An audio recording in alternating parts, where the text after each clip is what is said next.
I like games that are novel, so I don't like that. That's my favorite part of a game. Even if it's not the best game, if it tries to do something new, I find that really, really interesting. I really, really like seeing games like that. On April 27th, teams of developers from all across Colorado gathered at the University of Denver to show off video games they've created, many independently with their own time and money.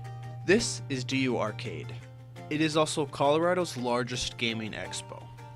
Most of the games shown are made by small, scrappy teams of just a few people. Many are student submissions. In total, 26 games were shown to about 200 guests.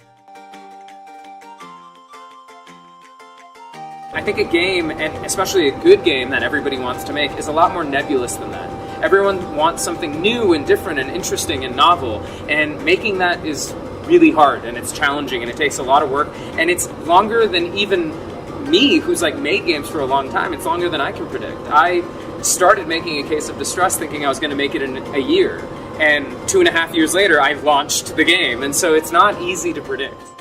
Yeah, so our initial inspiration for the King's Bird was this desire to kind of bring the genre of precision platformers to a wider audience.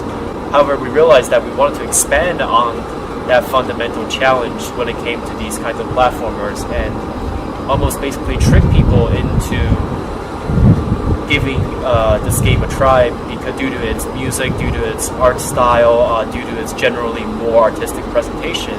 And then through that initial positive impression, try to have them continue to improve their skills as they play this game and try to ultimately master these very difficult mechanics and challenges. What I like about detective games are the ones that ask you to solve it based on clues or like evidence or statements that you find. So that's kind of what I based it on. It's similar in a lot of ways to Phoenix Wright, but the biggest inspiration, at least at the beginning, was a board game called Sherlock Holmes Consulting Detective. That game is really hard. That game is so hard. It's really hard to beat, and it really feels like you are solving the mystery.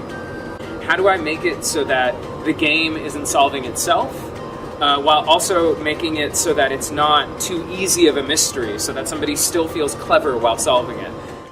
In many ways, the West Coast dominates game design. At events like the Electronic Entertainment Expo in Los Angeles, huge studios like EA, Blizzard, and Naughty Dog show off their stuff. Still, pockets of development have sprung up elsewhere. Colorado is one of these pockets. In the past 10 years, game development has become increasingly accessible as software and knowledge has spread across the internet. Unity, one of the biggest development engines, is free for anybody to use. Art and design software is also becoming cheaper and more widespread. Furthermore, the internet is filled with free books and tutorials on game design. Now, more than ever, anyone can learn to make games. I don't think people understand how hard it is and how long it takes. It's a lot of hard work. And, people from the outside don't understand it unless you've made a game.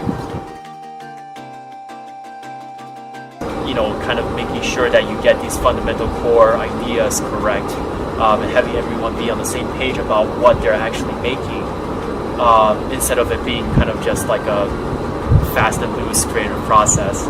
Oh yeah, I think it's super important to take creative inspiration outside of games. Like, everybody who makes games plays them, and that's wonderful. But for example, my art style was inspired by a guy named Saul Bass, who did film posters in the 1950s. And so just having that in the back of your head, knowing different art movements and art styles, but even beyond that, knowing a lot more about music, knowing a lot more about writing, I think really helps broaden your perspective of what you can bring to the game space that maybe hasn't been seen before. Yeah, I mean, I think for people that are like looking for jobs, looking to break into the industry, is just make stuff. Like, make small prototypes, do game jam stuff. And really, for like game design, all it takes is initiative. And there's so many opportunities now, free opportunities, like game jams and just different tutorials online and stuff. There's really no excuse, I guess, kind of. I mean, it's just if you have the interest and the energy,